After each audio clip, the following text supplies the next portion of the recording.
Shall we go ahead, Alexa? Yes, please. All right. Well, welcome everyone. Good afternoon. It is my pleasure to introduce the speaker for today.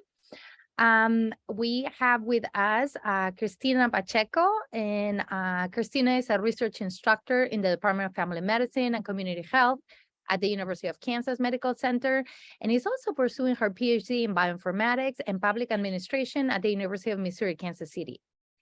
She began her social justice work as an attorney, but realized her work was not having the broad impact she hoped for. Therefore, she shifted her career to public health in 2010. Ms. Pacheco is passionate about working with historically resilient communities, specifically American Indian and Latinx communities, to address the social and structural impediments that make living holistically healthy lives more difficult. She has aided in the developing culturally tailored public health interventions in tobacco, environmental health, and healthy eating and physical activity. I am so excited. I know I'm going to learn a lot today. I want to thank you very much, Christina, for being with us today and taking the time.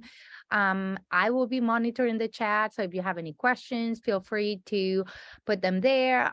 We can bring them up at the end of the presentation. But yeah, without further ado, thank you so much, Christina. And yeah, hope everyone enjoys the presentation. Thank you so much. Is it okay if I run my own slides? Yes. Okay, perfect. Sorry, I just have transitions that I time. Thank you.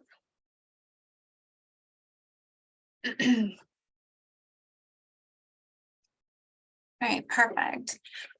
So good afternoon, everyone. My name is Christina Pacheco. I identify as Indigenous Latina. My tribes are Cherokee and Quechua. And I'm honored to have been asked to present to the group today. Some things that I hope you walk away with are a review of historical policies and actions that have impacted American Indian health and healthcare. And then also gain an understanding of some of the reasoning behind medical mistrust that may exist for some of our Indigenous people. We will explore some examples of medical and research atrocities against Indigenous people, and then discuss ways to address and overcome medical mistrust. So I'm going to take you on a little bit of a history lesson, because I think we often don't get that in our education system with regards to Indigenous people. So American Indian and Alaska Native people have long experienced poorer health status when compared with other racial and ethnic groups in the United States. In addition to disproportionate disease burdens, they also face significantly shorter life expectancies, and this can vary up to 20 years depending on region. These inequities are due in large part to the failure of the United States government to uphold its treaty obligations, resulting in detrimental effects on education, poverty, and other social determinants of health for these populations. Just a very brief history. We'll go into some more specifics around health, but this is the history of how policy in the US came about and the different eras of policy related to American Indians. So in colonial times, that first period, this was really the establishment of the federal role. And during that time, treaties that were signed with sovereign Indigenous nations were very much allyship treaties. This was during this time, things were seen as mutual benefit and friendship. However, things changed. After that came removal. During this time frame, the 13 colonies existed, and the treaties at that time were more of a you can be anywhere but here aspect. When we move into the time frame of movement to reservation, during this time period, those treaties and policies looked a lot like, instead of you can go anywhere but here, you can only be in these small spaces. The allotment and attempted assimilation period. During this time, the government wanted American Indians to be more like Europeans, and they gave people land. But that was really only given to male heads of household, which was complicated because for many of our cultures, women were responsible for the caretaking of the land, and actually were, if you know, had a more hierarchical structure, were in charge. And so this again created a lot of confusion and problems. During Indian reorganization, policies were enacted to move American Indians to urban areas. That's how you have a lot of urban Indian folks in Kansas City, Denver, Minneapolis, Chicago, Detroit. And then during termination, that is when the federal government said tribes no longer exist and we aren't going to recognize them. And we are currently in the era of self-determination. We'll talk a little bit more about that as we look at some specific policies. I can't talk about health without talking about generational and historical trauma. Intergenerational or multi-generational trauma happens when the effects of trauma are not resolved in one generation. When trauma is ignored and there's no support for dealing with it, the trauma is then passed from one generation to the next. So in a healthy society, you have one generation that passes on what I like to call their cultural DNA. It's all of those things that you learn from your grandmas and your grandpas and your aunties and uncles and your community to the next generation, who then pass that on to the next generation. And even though those first generations are no longer with us, it's that same cultural DNA that gets passed on to generations in the future. So if you think about things that you've learned from your relatives, like how to resolve conflict, gender roles, what do you serve during Thanksgiving? What sports teams do you root for? Those are all things that get handed down. But when something interrupts that cultural DNA transmission, that's how you get historical generational trauma. For many American Indians, that was boarding schools. So what I'm showing you here is a religious denominational map. And at one point in time, we had Indian agents, and they were charged with caring for the welfare of Indian people.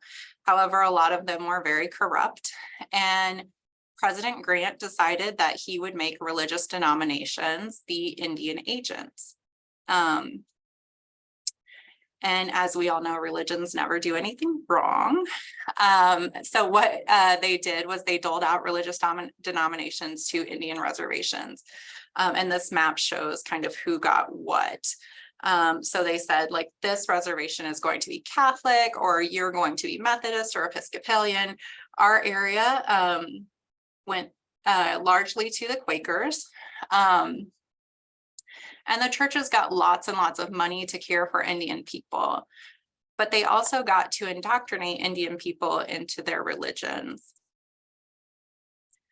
So Indian boarding schools were founded to eliminate traditional American Indian ways of life and replace them with mainstream American culture. The first boarding schools were set up starting in the mid-19th century, either by the government or Christian missionaries. Initially, the government forced many Indian families to send their children to boarding schools. And at boarding schools, Indian children were separated from their families and cultural ways for long periods of time, sometimes 4 or more years. Children were forced to cut their hair, as you see in this picture, give up traditional clothing. They had to give up meaningful native names and take English ones. They were not only taught to speak English, but were punished for speaking their own indigenous languages. Their own traditional religious practices were forcibly replaced with Christianity, and they were taught that their cultures were inferior. Some teachers ridiculed and made fun of students' traditions, and these lessons humiliated the students and taught them to be ashamed of being American Indian. Boarding schools had bad effects on self-esteem of Indigenous children and on the well-being of Native languages and cultures. So the pictures you're looking at here, the one on the left shows a group of Apache children that had just gotten off of a 3-day train ride to their new school. The picture on the right is a mere 4 months later. On the left, every single thing that you see the children wearing in that picture means something. For instance, if you look at this gentleman in the back with the headband on his head, that probably means that he went through the rights to be considered an adult in his community, and yet he's being put back in school and won't be able to make autonomous decisions that adults in his community would have been allowed to make.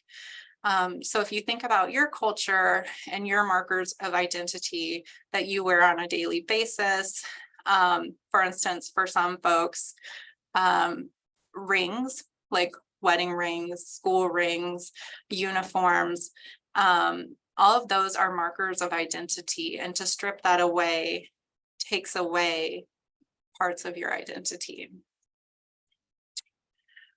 This is an image of a boarding school that existed on the reservation where I used to work, the Lac du Flambeau Reservation in northern Wisconsin. When we look at these pictures, we often ask folks to look at the faces of the children. There's not a lot of smiles in these pictures. This is Tom Torlino from 1882 to 1885. Thomas More in 1897. And one of the really important things to note is that 50% of children in boarding schools never returned home. Most of those who left died. Many were adopted to non-Indian families without parental consent or knowledge. And horrible abuses such as physical and sexual abuse occurred in boarding schools. Their intention, as coined by Captain Richard Pratt, was to kill the Indian and save the man. So with historical trauma, something interrupts that cultural DNA exchange. And our example is boarding schools and governmental policies. So you have a generation that is missing all of those good things that get handed down from generation to generation. Rather, what gets handed down is loss. Loss of language, loss of religion, land, and culture. Experiences with abuse, adoption, death, and genocide. And even though boarding schools might not exist anymore, the governmental policies might have gotten better, and it might feel like some of those things happened so long ago. Yet these generations are still getting all of that same bad cultural DNA. It results in higher suicide rates, violence, addiction, hopelessness, fear, and depression. Now, all of that is getting passed on. It's like a cancer that just keeps replicating. So until you heal that cultural DNA, that will continue to occur. And that's how historical and generational trauma happen. So when people say things like, but that was so long ago, why can't people just get over and then insert, any bad historical event? This is why they can't get over it. It hasn't been healed. Some other examples of historical trauma include the LGBTQ communities, the epidemic of HIV/AIDS, and then some would argue that the current legislative attacks on transgender youth will also result in historical trauma. Holocaust, slavery, forced migration, Japanese internment, child separation at our borders, all examples of events that can cause and have caused extreme historical trauma. Here are some symptoms. Some people of generational and historical trauma, some people have one or multiple. The one that I point out, particularly for our medical community and our research communities, is this discomfort around certain type of people. For Indian people, that's researchers, that's government, that's religious folks, and that's medical providers, or it can be. It takes time to build relationships with folks before they can see you as Christina or as Jason. Before that, some might see you as a representative of the institution, and that institution may be one that has harmed them or harmed them in the past. So you have to take time to build those relationships. So let's talk a little bit about why there is an obligation to provide health and health services from the federal government. So Indigenous tribes in the United States have what's called a legal or trust relationship with the federal government that dates back to the 18th century. This requires the United States government to protect tribal lands, assets, resources, treaties, and healthcare, in addition to other responsibilities. The foundation for this is fixed in the United States Constitution. And the federal government's trust obligation to American Indian tribes and Alaska Native regional corporations is derived from a long history of treaties, laws, and judicial decisions that collectively form the legal basis for this trust obligation. So to satisfy these obligations, the federal government has provided limited health services, including hospitals, physicians, medical supplies, and housing to select tribes. In 1832, Congress began appropriating funds for the health care of all American Indians. During this time, Congress also appropriated funds for the smallpox vaccination program for tribes, but this program was only offered to friendly tribes and American Indian people whose infection may pose a health threat to non-American Indians. So as a part of assimilation policies, Western medicine was pushed over traditional medicine for American Indian health. In 1849, what is now the Bureau of Indian Affairs assumed responsibility for the American Indian healthcare. Before that, it was under the purview of the War Department. In 1921, with the passage of the Snyder Act, this was actually a major achievement for American Indian health, as it codified the federal requirement to provide ongoing healthcare resources and authorized funding for that very purpose. So this was the first time Congress enacted specific American Indian health policy. In 1954, American Indian health responsibility was transferred to what is now known as the Department of Health and Human Services. In 1955, the Indian Health Service was created and situated within the Department of Health and Human Services. IHS, or Indian Health Service, was charged with the provision of health services to eligible American Indians from federally recognized tribes, with the goal of elevating American Indian health status. The IHS is the principal federal healthcare provider and advocate for American Indian and Alaska Native health. In 1975, the Indian Self-Determination and Education Assistance Act, or Public Law number 93-638, was signed into law. This law reiterated support for tribes as sovereign nations, affording them the opportunity to participate in the planning, conduct, and administration of their health services and other federal programs and services.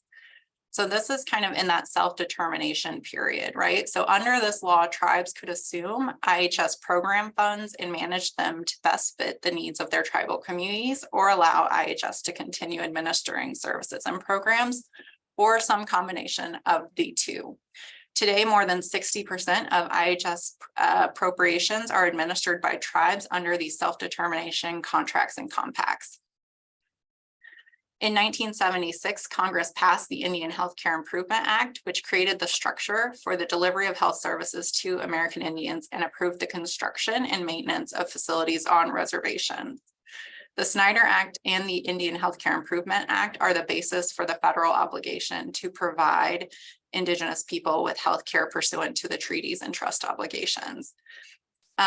The Indian Healthcare Improvement Act has been reauthorized 5 times. The final permanent reauthorization occurred on March 23rd, 2010 under President Obama. Before then, every 5 years, folks had to hold their breath. So today, the Indian Health Service provides services to approximately 2.56 million American Indians out of the 5.2 million that make up the US population. More than 1 million American Indians do not meet eligibility criteria for Indian Health Service, which greatly contributes to the lack of healthcare access. Kansas falls into the Oklahoma City area office.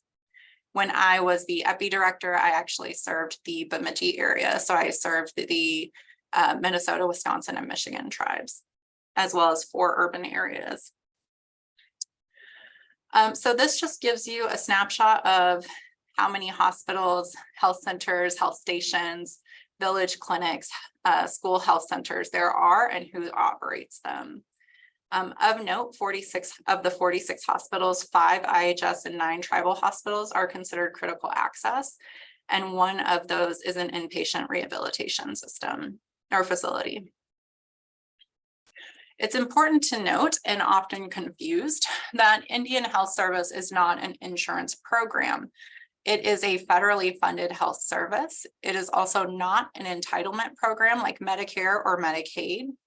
IHS is funded through appropriations each year by Congress, meaning that IHS only provides health services to the extent appropriated funding allows it.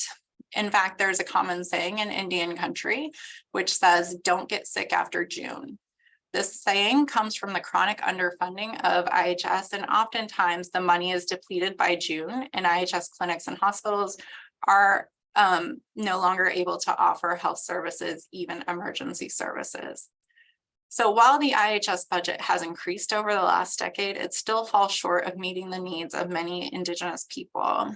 In addition to federal appropriations, IHS does receive funding from private insurers, Medicare and Medicaid, as well as veterans programs.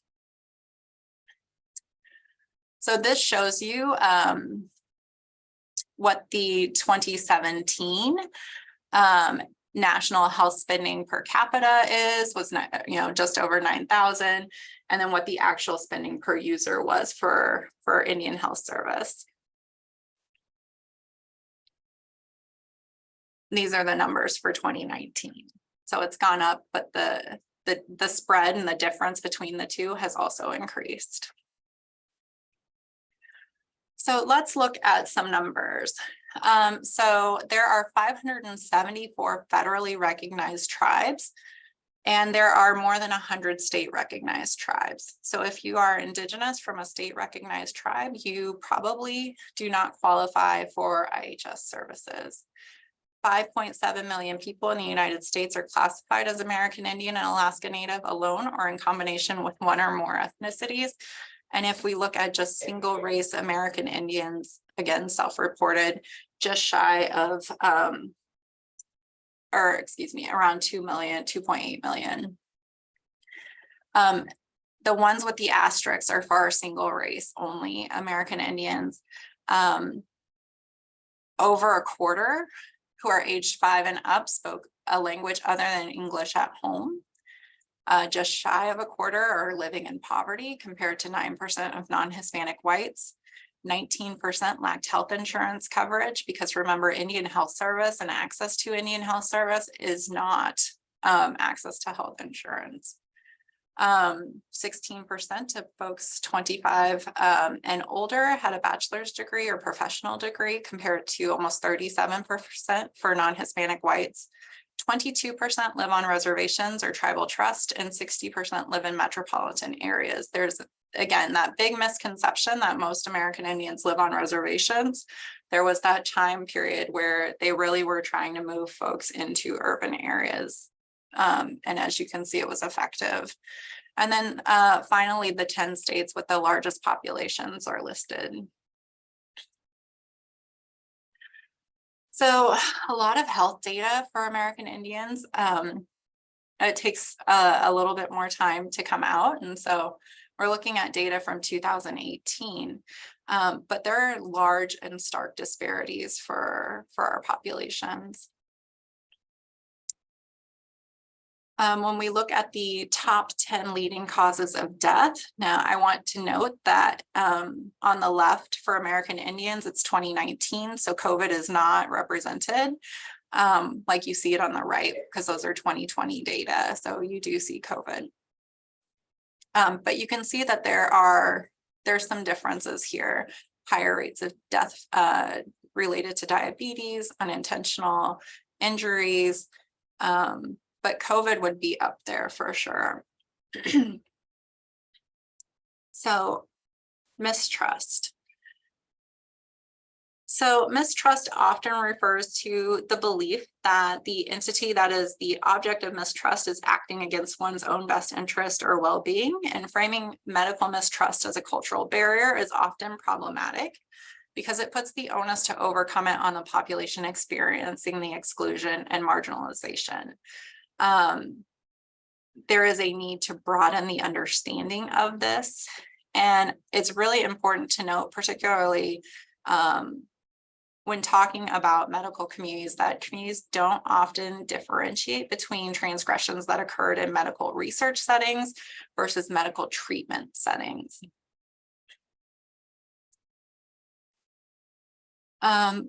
So as we've noted, there are a lot of legacies of broken promises, attempted genocide, erasure, and mistreatment.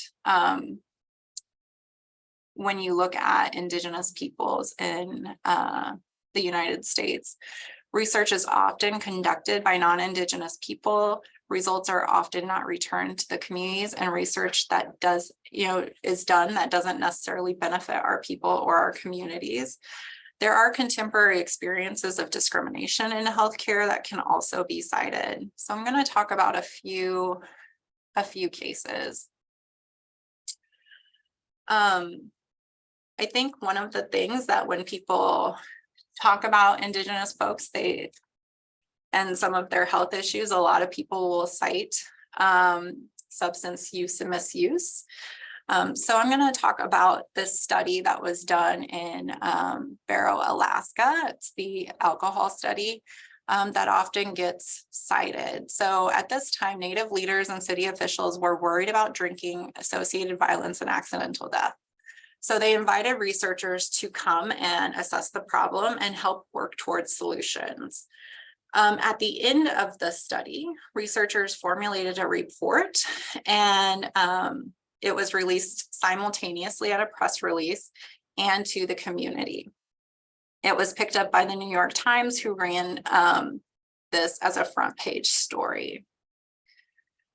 So the Inupiat Eskimos of Alaska North Slope, whose culture has been overwhelmed by energy development activities, are practically committing suicide by mass alcoholism, researchers said here today. The alcoholism rate is 72% among the 2,000 Eskimo men and women in the village of Barrow, where violence is becoming the most frequent cause of death as a result of the explosive and self-destructive abuse of alcohol. Offshore oil development is expected to peak in 2010 or 2015. One of the researchers said, "We don't see the Eskimos surviving till then." This is not a collection of individual alcoholics, but a society which is alcoholic and therefore facing extinction. This is what was published on January 22nd of 1980. So I want you to sit with that and think about if this was your community, your family, your friends, how this would impact you.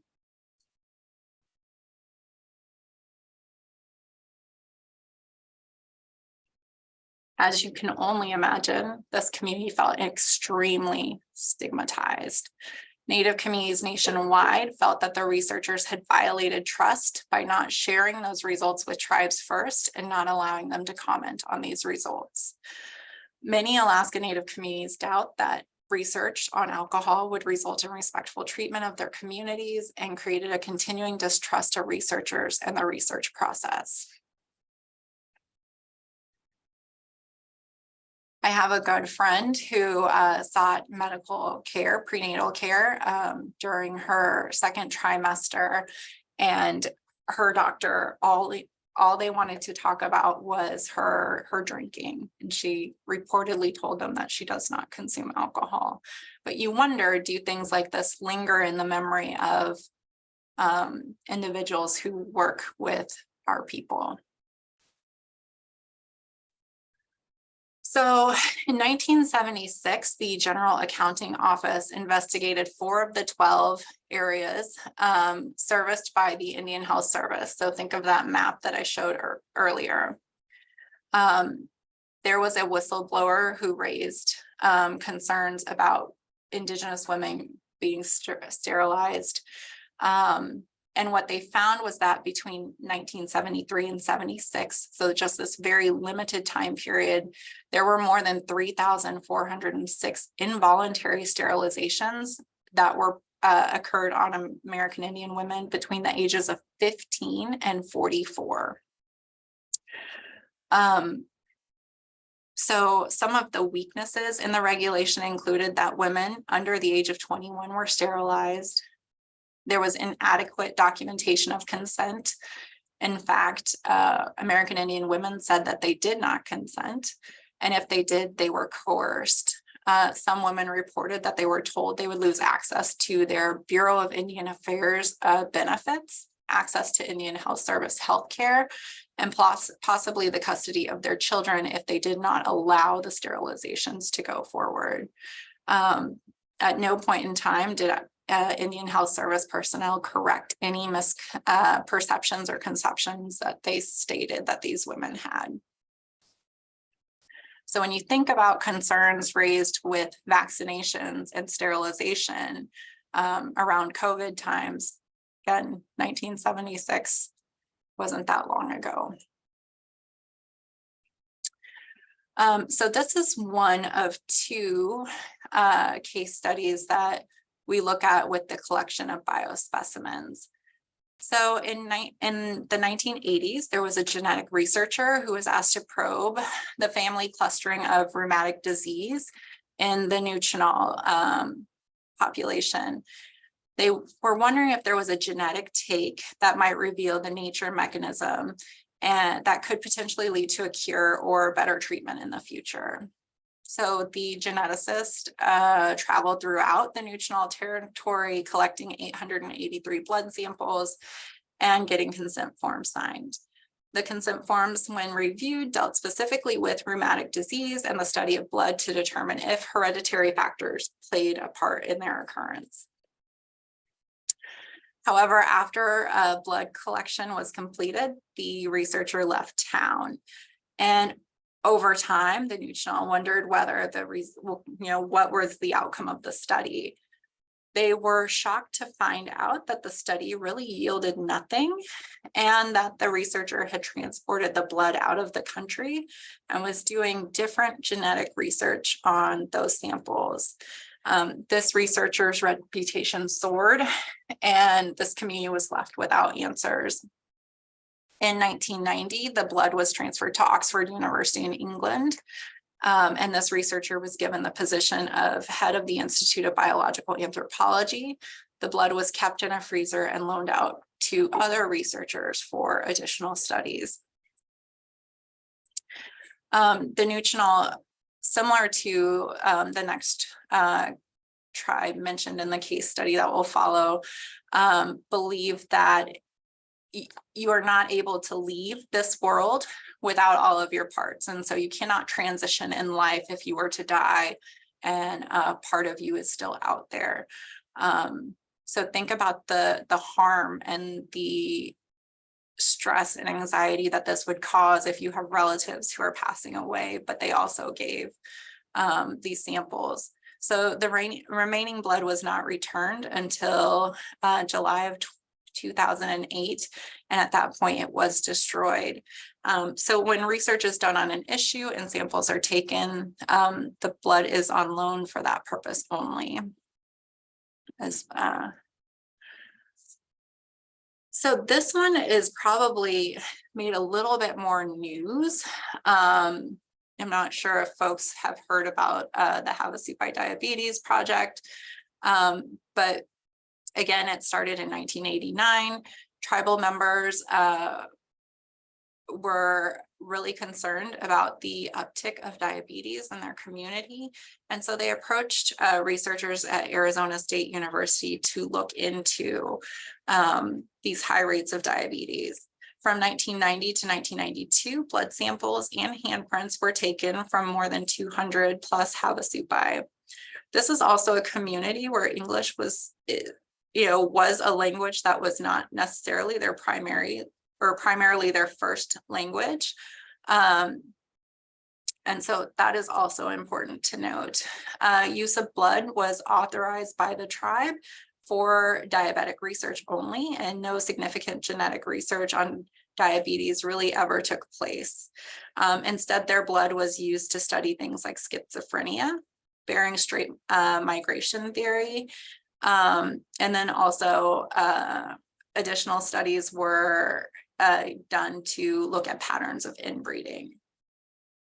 I also want to note that this tribe specifically has had many court cases where they have been struggling to keep their land base for their reservation, and the studies around the Bering Strait theory of Indian migration would strongly undercut their claims to their territory.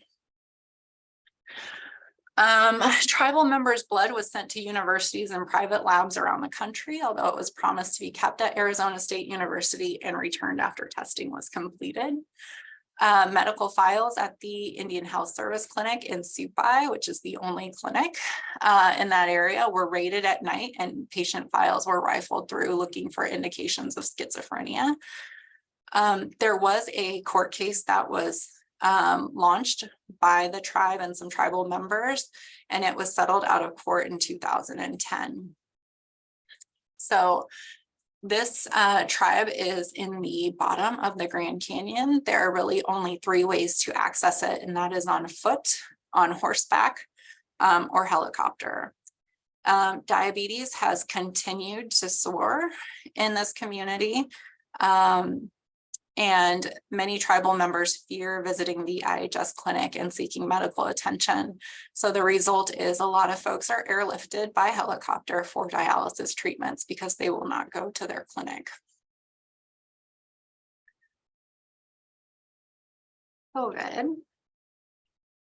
So American Indians experience substantially greater rates of COVID-19 mortality compared to other racial and ethnic groups. Those living on reservations seemed especially vulnerable to the virus due to high rates of poverty, crowded living conditions, and limited access to quality medical facilities. One study in demographic research calculated a standardized mortality ratio, which controls for different age distributions across racial and ethnic groups.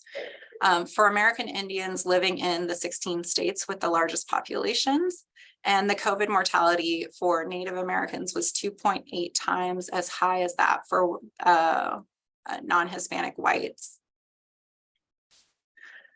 And then in mid-March, as the Seattle region grappled with the coronavirus outbreak, a community health center caring for the area's American Indian population made an urgent request to county, state, and federal health agencies for medical supplies and PPE. However, 3 weeks later, what came was cadaver bags. And it was a mix-up. The chief executive officer for the Seattle Indian Health Board said, we asked for tests and they sent us a box of body bags. It was mistaken accident from the distributor. However, the message it sends, even if unintentional, resonates in Indigenous communities across the United States. There's a pressing lack of inadequate resources or lack of adequate resources and funding as promised. Some other things is, with the coming of the vaccination, Fauci was quoted as saying the cavalry is coming with coronavirus vaccine. And, as you can see from the quote below, to Indian people, it signifies the beginning of a massacre. It references the threat of soldiers on horseback during the Indian War. So this, again, not reassuring messaging. As of March 2022, 72% of American Indian and Alaska Natives of all ages had received at least one dose of the COVID vaccine. 59% were fully vaccinated, and 44% of fully vaccinated American Indians aged 12 and up had received a booster shot. Booster shots waned significantly, but original uptake of the vaccine was high in our population. So we talked about this a little bit in the beginning, but going to do a little bit of a deeper dive. So while the U.S. had a legal obligation born out of the treaties to provide health services to American Indians, we've seen it has not always lived up to this obligation. In 1832, Congress began appropriating funds for American Indian health, including funds for smallpox vaccination. This was not without associated politics. The New World was devastated by the smallpox epidemic in the 1700s. And during this period, smallpox was intentionally used against American Indians. It wasn't until 1832, with the enactment of the Indian Vaccination Act, that vaccination protection for smallpox was offered to American Indians and prioritized for friendlier tribes. So officials used their positions to selectively protect American Indian nations who were involved in treaties favorable to the United States. This new vaccination effort paved a way to relocate Indian tribes to reservations. Many tribes scheduled for removal were vaccinated to ensure that they would not carry the disease to the new territory. Some tribes, such as the Lewiston Indians, refused relocation without vaccination. Others, such as the Choctaws, refused vaccination before deportation. Their concerns about cholera were actually greater. And then there were also evidence of political motivations behind who was getting them and who weren't. So the tribes of the Upper Missouri River were denied vaccination for purportedly economic reasons, and that the government saw the fur trade was no longer lucrative. And so these historical events have lived on in the memories of many American Indians and have resulted in mistrust, particularly of vaccinations.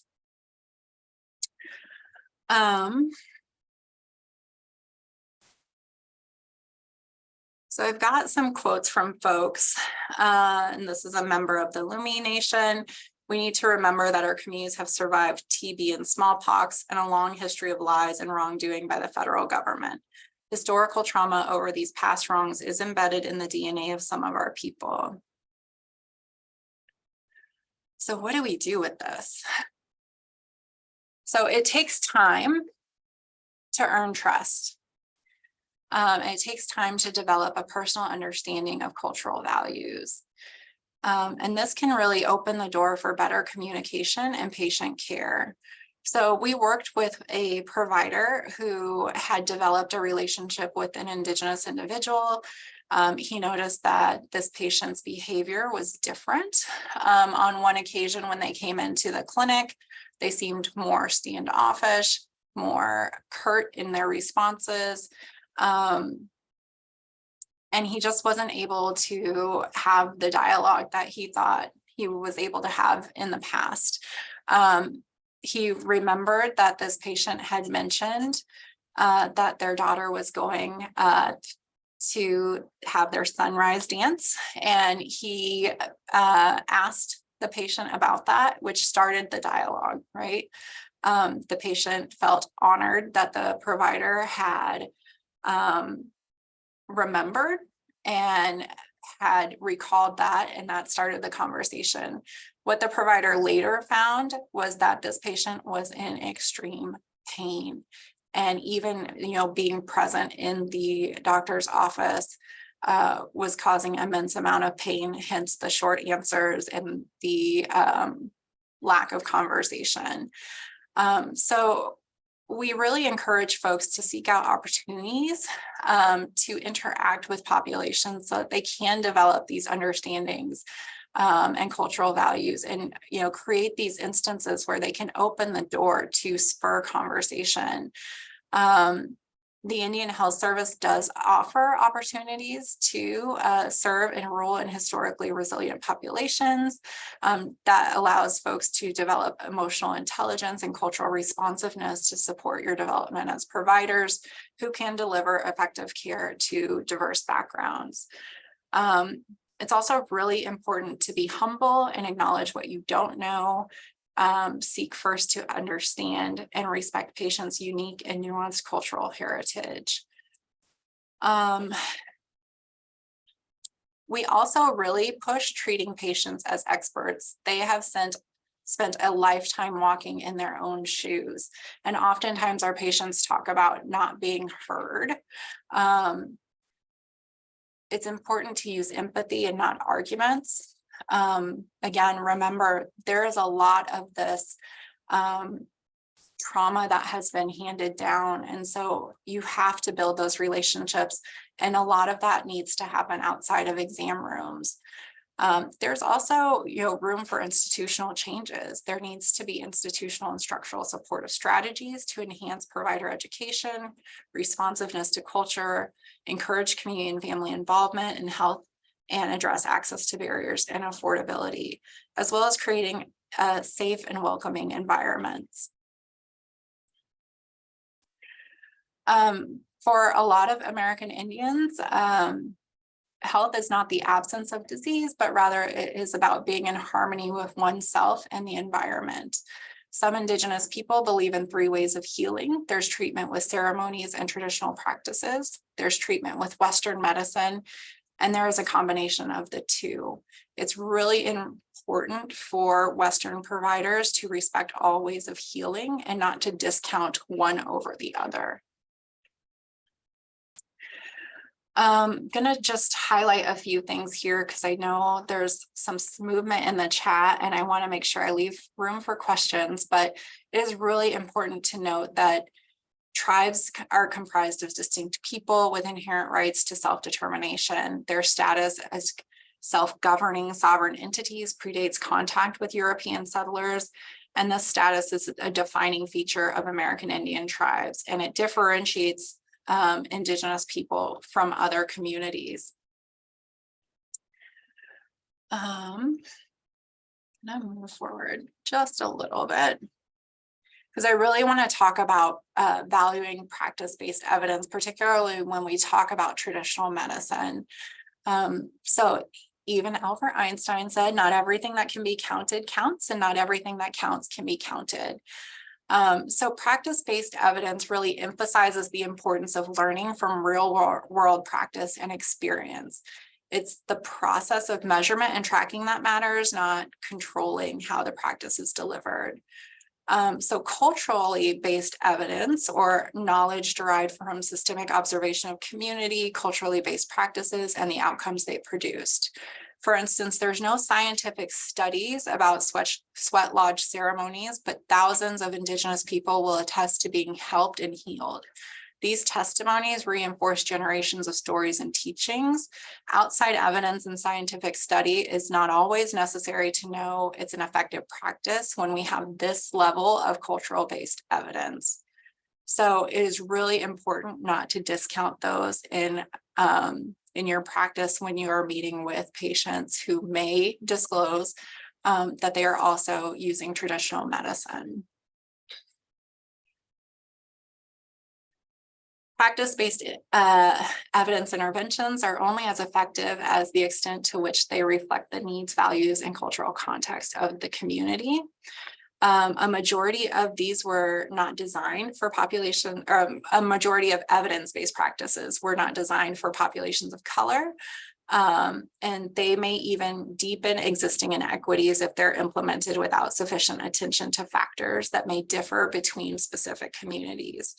The challenge for tribal communities is to demonstrate the effectiveness of their cultural and community-based interventions. And because practice-based evidence includes consideration of a cultural framework, they are culturally responsive to the needs of specific communities and address some of the shortcomings often attributed to evidence-based practice. There is a growing acceptance of practice-based evidence services as effective within Native communities.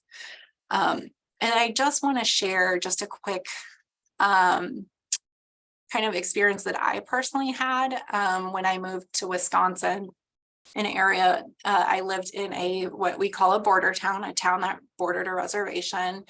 I had 3 months gap in health insurance because at that time I was starting a new job. And I asked my provider to refill prescriptions for me. And the response was very negative. We don't just dole out pain pills. Okay, that's not what I needed. I needed anxiety and depression medicine. And I had the bottles with the prescription on them. And I broke down in my provider's office. And it was the native CNA who was like, what is going on? This is not, a normal response to this. And I told them, I am having issues with suicidal ideation and I need my prescriptions refilled. However, it was that provider who assumed that I was seeking pain pills, who made that a really traumatic experience for me and resulted in me not getting the medication that I needed at that point and had to delay even longer. So when you interact with your patients, it's really, really important to put your biases and your prejudices aside. Okay, sorry, thank you. That's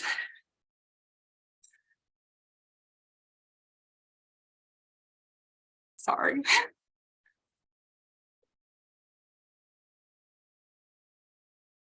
Questions? Thank you so much for the amazing presentation, Christina, and for sharing with us your own personal experiences. I know I learned a lot today about the topic, but also about you, and I'm very grateful for that. Thank you. So we do have a few minutes for questions or comments. If people want to ask or share, I don't see any particular questions on the chat that just people saying how an awesome presentation this was, and also sharing that they're sorry about your experiences, but thank you for sharing that. Anyone who would like to ask a question, you can go ahead and mute yourself. Yeah, we have a few minutes. I think it's important to note that that's my experience, but it's a common one. We hear that a lot from our Indigenous patients, these kind of perceptions that are put on them, and the pain that causes them because of things that have come out in the literature that are not necessarily, there's no consideration when things are published about how damaging the result of those findings can be when worded a certain way. And so I think when we talk about things like suicide, things like addiction, things like, chronic disease, it's important to realize the stigma that can place on communities as we talk about those things. Those disparities exist. They're important to call out, but how we talk about them, I think, is important. Christina. I just wanted to comment and thank you for sharing, Christina. And I shared with you a few weeks ago that I worked for IHS for 4 years after I finished my residency. One of those years was in North Dakota on a reservation, and 3 of them were at Haskell in Lawrence. I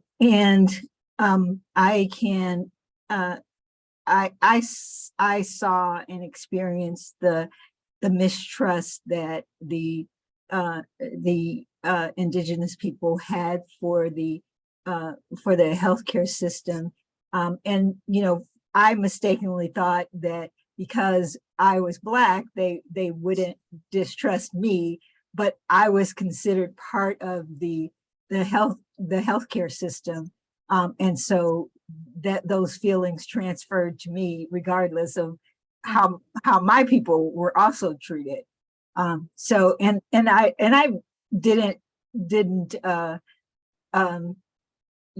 fought them because, where I was in North Dakota, they would have hundreds of doctors rotating through in a year. And so they just couldn't trust anyone.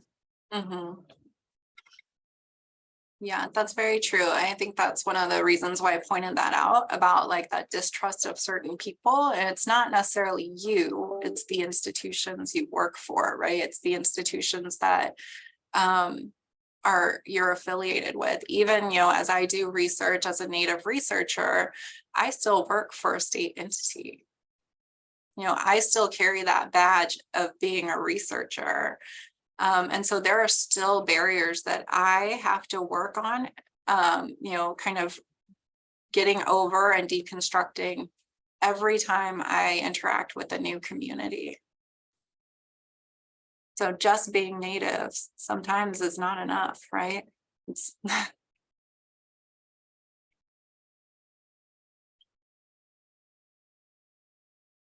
Christina, that was Found on that, even if you are Native or even if you are Black, serving Black community, like there can be an assumption that, you've kind of been co-opted by the education system that you've had to look down on where you came from, so there's no, those 4 cops that beat and killed, that man who were Black, oftentimes your socialization into your new role can override whatever community ties you might have had.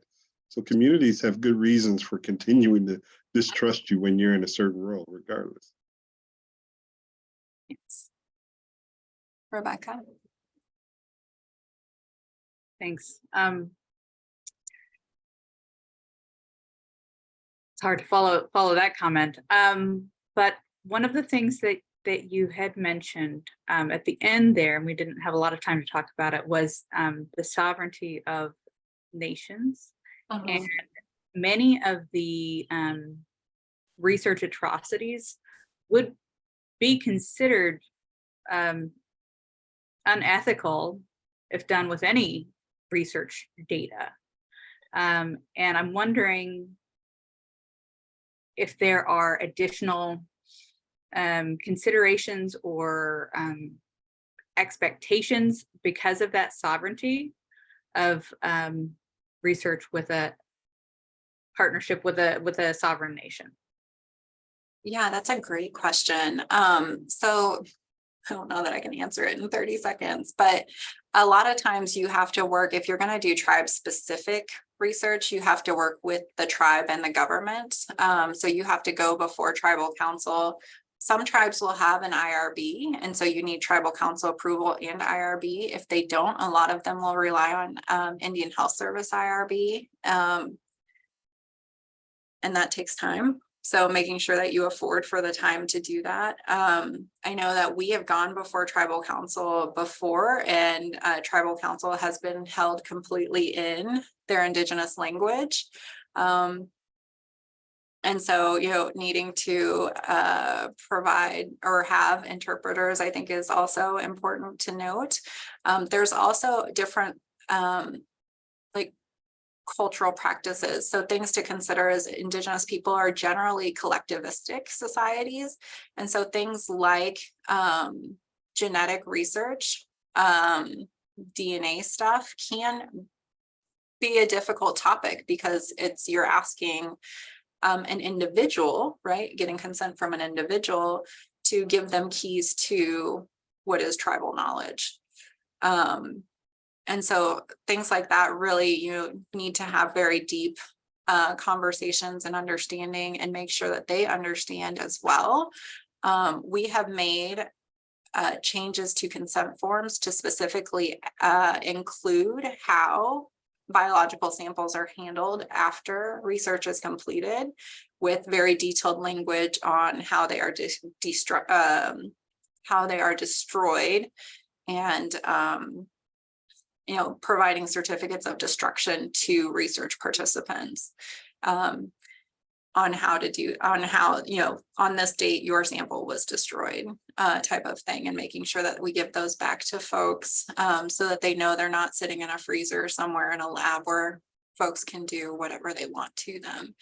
So just some of those considerations, and then really working with tribes who may have extensive experience with researchers, and some of that may be negative, some of that may be positive, or no experience with researchers, depending on the tribe and their size. And making sure that they understand the risks and benefits as a tribe, not just as individuals, which is typically what the consent practice is about, is more individualistic. Is that helpful? Very helpful. Thank you. Mhm. I know I'm over time, sorry. You're fine. You just have to come back. You have to come back another time to chat with us. Anybody else? Any other comments or questions? Well, thank you so much. I know you made me think a lot about things like I haven't considered before, like language barriers, for example, and access to care. Like I want to go and read about how it works in other communities that I hadn't considered could have potential barriers in accessing care because of the language. So I hope everybody feels energized to go and share knowledge. And I know Jason and I can do a better job in trying to include some of that stuff in the medical school curriculum and reaching out to you and your expertise to make sure that we are including this in medical education. So thank you again so much for being with us, and I hope you come back. Thank you. All right. Thanks.